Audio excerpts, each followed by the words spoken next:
আসসালামু আলাইকুম সুপ্রিয় শিক্ষার্থী বন্ধুরা, আশা করি ভালো আছো।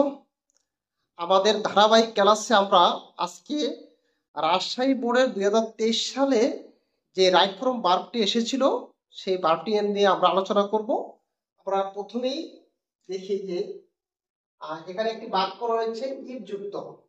ইফ অল দা চিলড্রেন ডেস, এখানে রয়েছে go to school, the country gate rid of cards of illiteracy.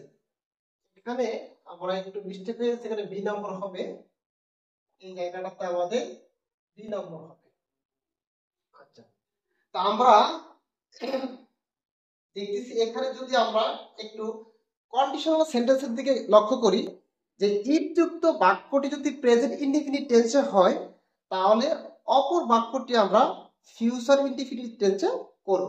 সেক্ষেত্রে ইফ অল দা চিলড্রেন, এখানে আমরা গো আছে, এই গোটাই বলবে গো টু স্কুল। যদি সকল ছেলেমেয়েরা বিদ্যালয়ে যায় তাহলে দ্য কান্ট্রি, এখন এটা প্রেজেন্ট টেন্সে করেছি তাহলে অপর অংশটি ফিউচার ইনডিফিনিট টেন্সে করব। তার মানে হচ্ছে আমরা প্রথমে সাবজেক্ট, তারপরে আমরা উইল বসাবো, ভার্বের প্রেজেন্ট ফর্ম বসাবো। তো রাইট ফ্রম ভার্ব নিয়ে আমাদের কাজ। তাহলে আমরা এই কান্ট্রি সাবজেক্ট হিসেবে ধরবো এবং এখানে উইল বসাবো, এই মূল ভার্বের প্রেজেন্ট ফর্ম থাকবে। তাহলে আমাদের এখানে উত্তরটা কি হবে? উত্তরটা হবে আমাদের এখানে উইল এবং এখানে হবে গেট। এইটা হবে আমাদের উত্তর এখানে। তাহলে উইল গেট, বি নম্বরে হবে উইল গেট। তাহলে যদি সকল ছেলেমেয়েরা বিদ্যালয়ে যায় তাহলে আমাদের দেশটি কি হবে? The country will get rid of the curse of illiteracy, নিরক্ষরতার অভিশাপ থেকে মুক্তি পাবে। এরপরে আমরা দেখি টু বুস্ট আপ এডুকেশন, শিক্ষাকে আরো সমৃদ্ধি প্রসারিত করার জন্য করতে দ্য গভর্নমেন্ট, সরকার স্পেন্ড মোর মানি, সরকারের উচিত আরো বেশি পরিমাণে অর্থ এখানে বরাদ্দ দেওয়া। তার মানে আমরা এখানে খেয়াল করবো যে এই গভর্নমেন্ট, এই সরকার, এরপরে আমরা এখানে একটি মডেল অক্সিলারি ভার্ব হিসেবে শুড দিব এবং স্পেন্ড যেটা রয়েছে এখানে স্পেন্ডের শব্দটাই স্পেন্ড শব্দটাই থাকবে। তাহলে should spend, the government should spend more money, অথবা সরকার অনেক বরাদ্দ দিচ্ছে, আমরা প্রেজেন্ট কন্টিনিউয়াসে করতে পারি। সাবসিডিজ মাস্ট, সম্পূরক বিভিন্ন বাজেট বা শিক্ষার সাথে সংশ্লিষ্ট আর অন্যান্য অনেক বিষয়গুলো আমাদের কি করতে অবশ্যই দিতে হবে। তাহলে এটা প্যাসিভ ভয়েস, মাস্টের পরে আমরা এখানে ভি দিব আর এখানে মূল ভার্বের পাস্ট পার্টিসিপল ফর্ম আমরা এখানে ইউজ করব। যেহেতু এখানে সাবসিডিজ একটি এমন একটি সাবজেক্ট যে সাবজেক্টে ভার্বের কাজ করতে পারে না, সাবসিডিজ দিবে কে? অবশ্যই আমাদের সরকার সাবসিডি দিবে, সম্পূর্ণ বাজেট বা অন্যান্য আনুষঙ্গিক বিষয়গুলো দিয়ে থাকে। তাহলে এখানে সাবসিডিজ মাস্ট বি গিভেন, অবশ্যই দিতে হবে education in the sector, education sector. তাহলে শিক্ষা ক্ষেত্রে আমাদেরকে শিক্ষার সেক্টরে আমাদেরকে সাবসিডি বা অনেক সংখ্যক বাজেট আমাদেরকে অবশ্যই দিতে হবে। সেক্ষেত্রে আমরা মাস্টার পরে বি দিব এবং মূল ভার্বের পাস্ট পার্টিসিপল ফর্ম দিব, কারণ হচ্ছে এটা কন্টিনিউয়াস টেন্স, মডেল অক্সিলারি ভার্বের পরে বি এবং মূল ভার্বের পাস্ট পার্টিসিপল ফর্ম। এরপর আমাদের দেখি আমরা টিচার্স নিড, শিক্ষকদের প্রয়োজন। আমরা এখানে নিডটাকে নিডে ইউজ করব, টিচার নিড শিক্ষকদের প্রয়োজন, টু বি ট্রেন্ড, এখানে ট্রেনিং, তাদেরকে ট্রেন আপ করানো উচিত, শিক্ষকদেরকে কি করতে হবে? এখানে টু, এরপর আমরা বি দিব ট্রেন্ড,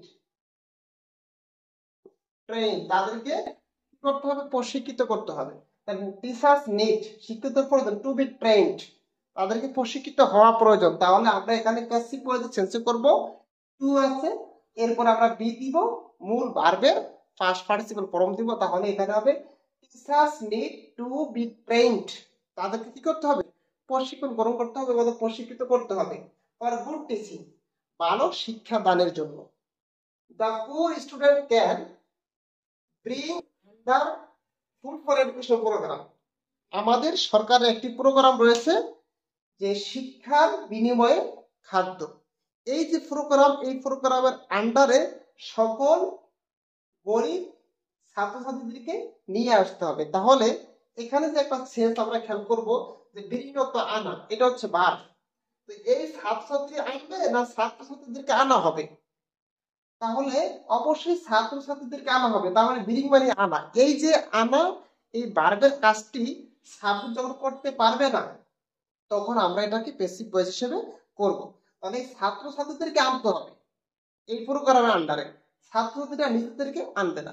তাহলে এক্ষেত্রে আমরা প্যাসিভ ভয়েস করব। আর প্যাসিভ ভয়েস যেহেতু করবো, তাহলে এই মডেল অক্সিলারি করে ক্যান রয়েছে, এরপরে ক্যান এর পরে বি, মূল ভার্বের পাস্ট পার্টিসিপল ফর্ম।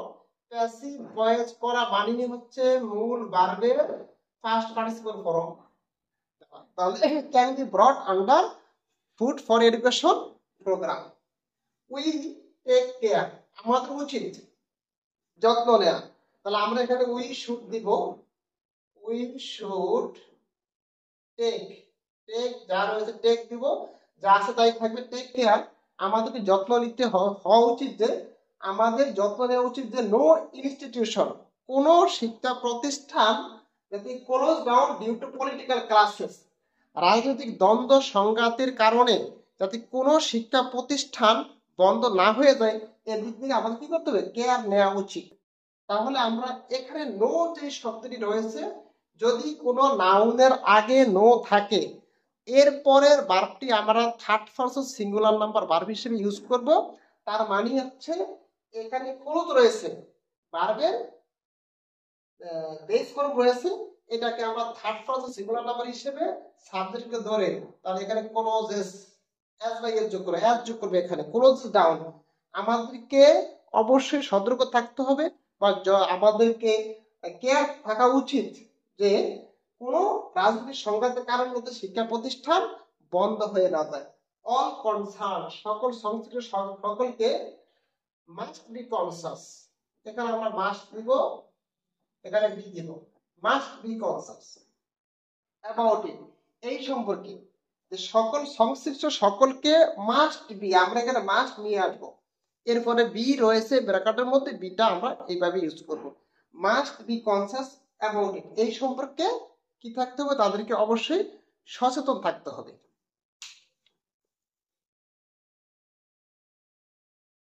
এরপর আমরা দেখব যে if we can not, if we can not, এখানে আমাদের রয়েছে can not modal auxiliary verb. এরপরে আমরা এই যে ভার্বটি রয়েছে, এই ভার্বটি যেরকম আছে ঠিক ওরকমই দিব, কারণ মডেল অক্সিলারি ভার্বের পরে মূল ভার্বের প্রেজেন্ট ফর্মের পরিবর্তন হবে না। তাহলে কি, এখানে আমাদের কি থাকবে। এরপরে if we can not keep up with the present word, ইফযুক্ত বাক্যটি প্রেজেন্ট টেন্স, পরবর্তী বাক্যটি হবে ফিউচার ইনডিফিনিট টেন্স। তার মানে সাবজেক্টের পরে আমরা উইল দিব, মূল ভার্বের প্রেজেন্ট ফর্ম দিব। এরপরে উই, এখানে আমরা উইল দিব, এরপরে আমাদের এখানে থাকবে লেগ, তাহলে উইল লেগ বিহাইন্ড। উইলের পরে মূল ভার্বটি যেরকম আছে ঠিক ওরকমই থেকে যাবে। তাহলে উই উইল লেগ বিহাইন্ড, যদি আমরা বর্তমান পৃথিবীর সাথে বিশ্বের সাথে তাল মিলিয়ে চলতে না পারি, তাহলে আমরা কিন্তু পিছিয়ে যাব। ফর দিস, এই কারণে we have to ensure education for all, সকলের জন্য আমাদেরকে কি করতে হবে, শিক্ষাকে নিশ্চিত করতে হবে। সেক্ষেত্রে হ্যাভ টু, হ্যাজ টু, অথবা আমরা খেয়াল করে টু এর পরে সাধারণত মূল ভার্বের প্রেজেন্ট ফর্ম আমরা বসাবো। সেক্ষেত্রে এই এনশিওর এই শব্দটা যেরকম আছে ঠিক ওরকমই বসে যাবে, এনশিওর।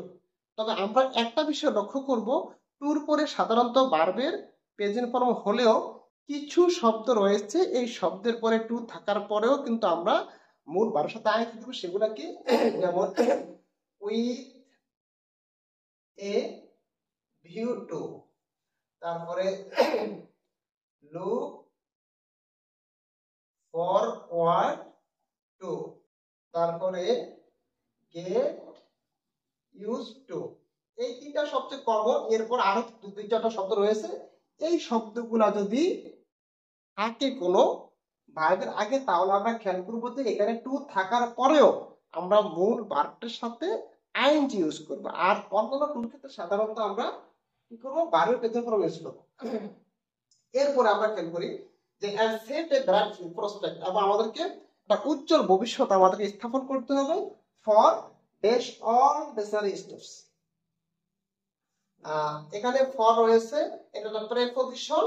তো টু ছাড়া অন্যান্য প্রেপজিশনের পরে সাধারণত আমরা মূল ভার্বের সাথে আইএনজি ইউজ করব। তাহলে ইমপ্লিমেন্ট রয়েছে এই শব্দটি আমরা কি করব, যে ইমপ্লিমেন্টিং অল নেসেসারি স্টেপস। তাহলে to ensure education for all and set a bright prospect for implementing all necessary steps.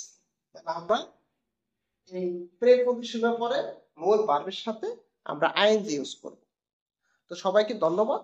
আমাদের এই ক্লাসগুলা আমরা নিয়মিত চালিয়ে যাব, এবং যারা সামনে পরীক্ষার্থী রয়েছে এই আমাদের ক্লাসগুলো নিয়মিত করলে, তাহলে তোমরা যদি এটা নিয়মিত তোমরা ওয়াচ করো, তাহলে তোমাদের সামনে যে পরীক্ষাগুলো আসবে ফাইনাল পরীক্ষা, ওই পরীক্ষাতে আশা করি এখান থেকে ম্যাক্সিমাম রুল কিন্তু বিগত সালের কোশ্চেনের যে রুলগুলো রয়েছে এখান থেকে চলে আসে। তাহলে তোমরা কিন্তু ভালো একটি ফলাফল করতে পারবে। এই প্রত্যাশা রেখে আমি আজকের মতো এখানে বিদায় নিয়েছি। আল্লাহ হাফেজ।